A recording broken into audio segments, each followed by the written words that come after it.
Teng was a peaceful, recluse village in the country of Myanmar. It was a village of only about 100 civilians and had no trouble whatsoever. Until, as the Voice of America explains on March 25th of 2023, that the Myanmarian junta invaded the village, killing all civilians and calling them terrorists while doing so. And that's only the beginning of the Myanmarian junta military regime. As the Associated Press shows on July 9th of 2023, that Myanmar belongs to the organization ASEAN, or the Association of Southeast Asian Countries, an organization or a bloc dedicated to promoting economic growth and regional stability. However, they have failed in the country of Myanmar, which is currently facing massive democratic problems between the military and junta and the rebel forces. With this, many are wondering, how can ASEAN, the best organization to fix democracy, achieve this?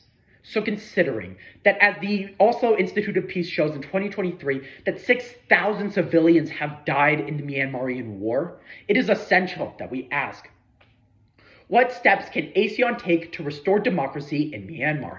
And the answer is that they need to take out the junta. More specifically, first, by utilizing economic leverage. Second is by renegotiating the 5-point consensus. And finally is by taking legal action with the International Criminal Court.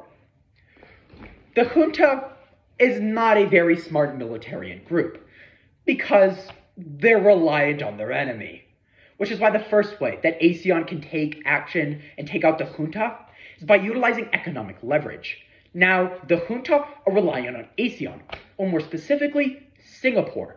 As the Warsaw Institute shows us in November of 2022, that the junta utilizes Singapore for their petroleum oil industry.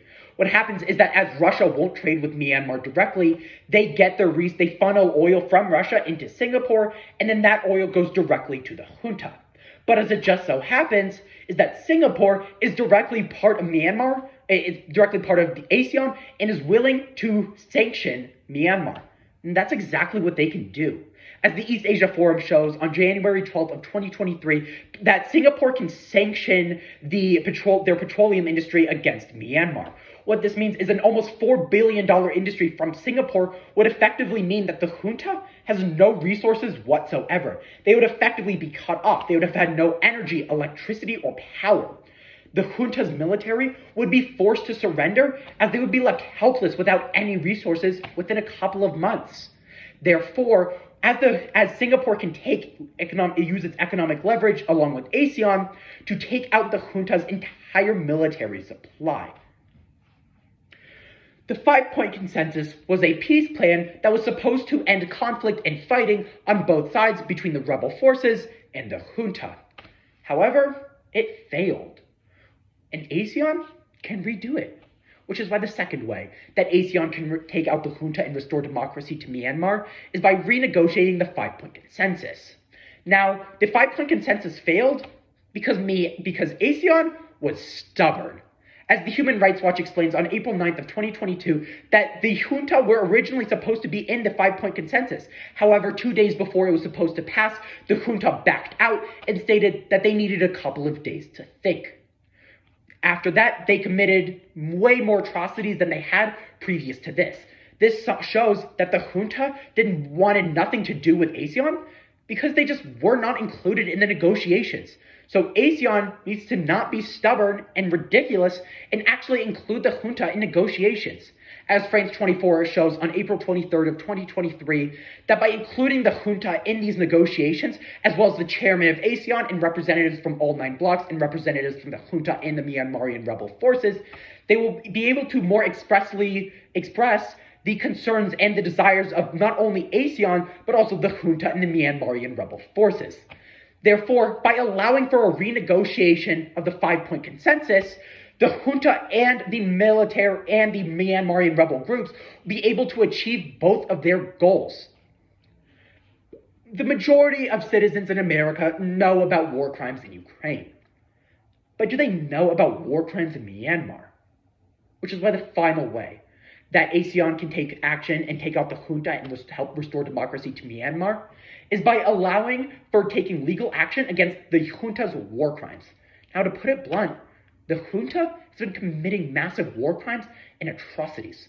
As the United States Institute of Peace shows in March of 2023, that they have killed over 670 civilians that we know of. This potential number could be in the thousands. These include children, teachers, and peaceful protesters. They kidnap them, torture them, treat them inhumanely, sometimes even killing them in mass executions, or sexually harassing them. These are blatant war crimes as they are specifically targeting innocent people, not the Myanmarian military. So ASEAN needs to take direct action with the International Criminal Court.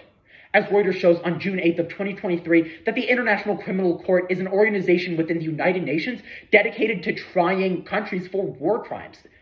What this means is that as the junta, with the amount of evidence that we have with the junta's war crimes, the International Criminal Court would surely find them guilty, and their standing within the economic, social, and diplomatic standing in the world would be decimated.